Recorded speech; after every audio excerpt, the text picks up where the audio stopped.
Bonjour et bienvenue sur la chaîne de Life. Alors cette vidéo fait un petit peu suite à la dernière vidéo que j'ai postée sur YouTube, Facebook, etc. Mais cette fois-ci je ne suis pas seul, je suis en charmante compagnie. J'ai la chance de recevoir Nessa, la propriétaire de l'entreprise Le Calice, une magnifique boutique ésotérique sur Nice. Elle est aussi une sorcière Wiccan reconnue. On vous a vu il y a peu dans une émission qui est passée sur Énergie 12, une chaîne très sympathique, ma foi, mais au moins ça a fait parler de vous et ça a fait parler un petit peu de ce que vous véhiculez comme idée. C'est déjà plutôt une bonne chose.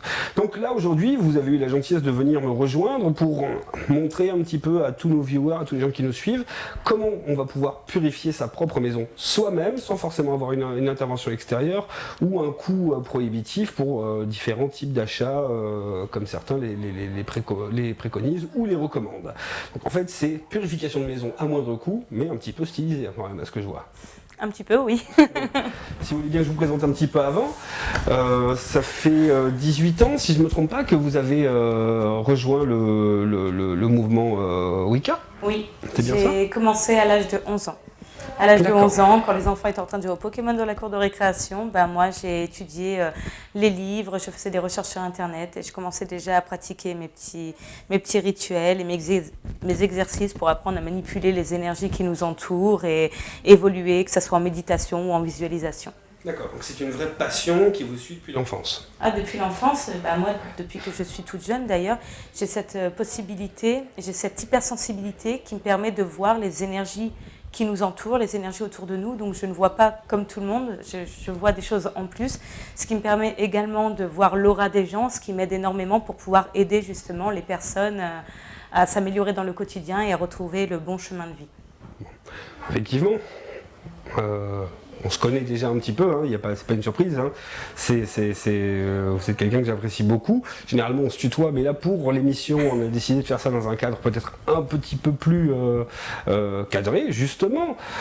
Donc l'intérêt, c'est que j'ai voulu justement que vous puissiez transmettre cette passion et une partie de vos connaissances aux personnes qui nous suivent, pour qu'ils puissent faire enfin le distinguo entre ce que les gens racontent et ce qu'est réellement le mouvement Wicca.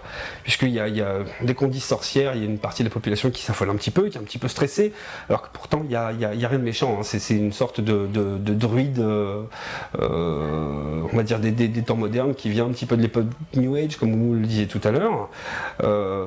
L'intérêt maintenant, ça va être justement de faire comprendre un petit peu, voire pourquoi pas susciter des vocations, comme je l'avais expliqué dans la première vidéo, de faire comprendre un petit peu ce qui vous intéresse vraiment chez l'autre, parce que si je ne me trompe pas, c'est l'amour de l'autre, l'envie d'aider qui est un petit peu le leitmotiv. Oui. Puisque c'est pas une carrière qu'on se dit je vais faire ça pour devenir riche, etc. On est bien d'accord. Non, je vous assure. Non, en fait, c'est vraiment, moi quand j'ai découvert donc, ce mouvement, quand j'ai commencé à pratiquer, quand j'ai commencé à comprendre les choses qui nous entouraient et à vouloir avancer là-dedans, je me suis rendu compte à quel point la spiritualité pouvait faire du bien à l'être humain. C'est la seule chose qui nous manque. Moi, je vois l'être humain comme un triangle. On a le côté psychologique, le côté physique et le côté spirituel. Et à l'heure actuelle, ce qui s'est passé, c'est qu'avec la technologie et tout ce qui nous entoure, l'être humain a perdu cette spiritualité et cette hypersensibilité aux énergies de la nature et aux énergies qui nous entourent.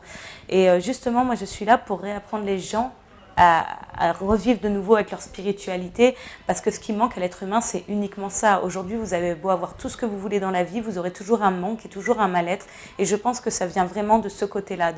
L'être humain est fait pour être en connexion avec ces énergies. Nos ancêtres étaient connectés à ces énergies. Ils leur ont d'ailleurs donné des histoires et des noms, voilà, mais aujourd'hui, on a vraiment perdu ça.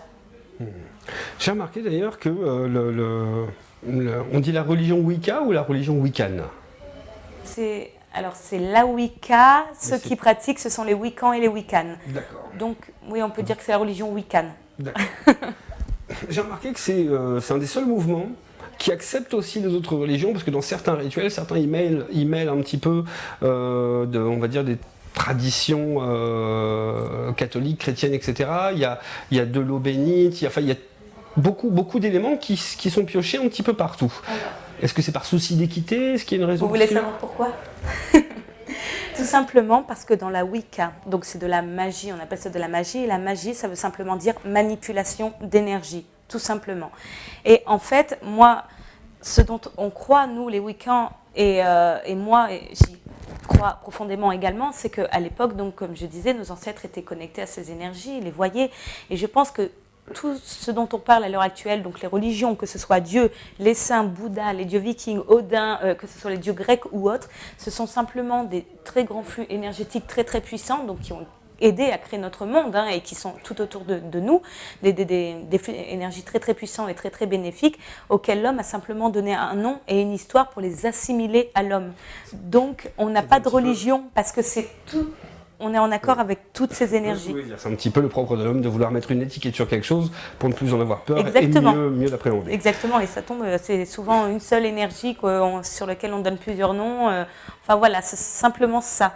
Et les gens les ont assimilés et leur ont donné des noms, mais c'est pour ça que dans un rituel, on peut autant faire appel à Aphrodite, qui est une déesse grecque, autant à Dieu ou à un saint ou Marie. On peut faire vraiment appel, ça dépend quelle énergie vous voulez attirer à vous quand vous faites un rituel et quelle énergie vous voulez travailler. Mais on peut faire appel à toutes les religions possibles. Donc on n'a pas vraiment de religion. Un petit peu l'inverse de ce qui s'est passé à une époque où les catholiques, pour pouvoir convaincre le plus grand nombre de païens, ont commencé à mettre les fêtes catholiques aux dates des grands solstices païens, etc. C'était pour pas les troubler. C'est comme par exemple la chasse aux sorcières, c'est quoi? Alors donc sorcière, c'est un nom à la base qui est péjoratif, on est d'accord. C'est l'Inquisition à l'époque du Moyen-Âge qui avait donné ce mot sorcière comme lanceuse de sorts, qu'on avait accusé d'avoir amené la peste et toute autre maladie. Mais en fait, la base, c'est simplement que c'était des guérisseuses. C'était des femmes qu'on allait voir quand on n'était pas bien, qui aidaient justement les gens. Elles avaient des secrets que d'autres n'avaient pas, le secret de la vertu des plantes, de la vertu des pierres. Elles avaient la possibilité de manipuler ces énergies qui les entouraient pour améliorer le quotidien. Et donc ensuite, au Moyen-Âge, le christianisme a voulu donc s'imposer. Et l'Inquisition a décidé tout simplement de tuer les personnes de savoir pour pouvoir manipuler plus facilement les moutons. C'est souvent ça d'ailleurs. Il paraît que le savoir est une arme. Je n'ai rien. Après, est-ce que c'est vrai ou pas? C'est exactement ça. Après, je suis chrétienne. D'accord. Voilà, parce que ce flux énergétique-là, je crois en lui, il est en moi. Donc, il n'y a pas de... On est chrétienne, ou on est sorcière, ou on est musulmane, ou autre. Dans la Wicca, on est vraiment ouvert. Il n'y a pas de distinction. On peut croire en ce qu'on veut. Le principal, c'est de croire en nous, de croire en la Terre, de croire en Gaïa, de croire en ses énergies, et on n'a aucune religion. On est les plus pacifistes, en fait.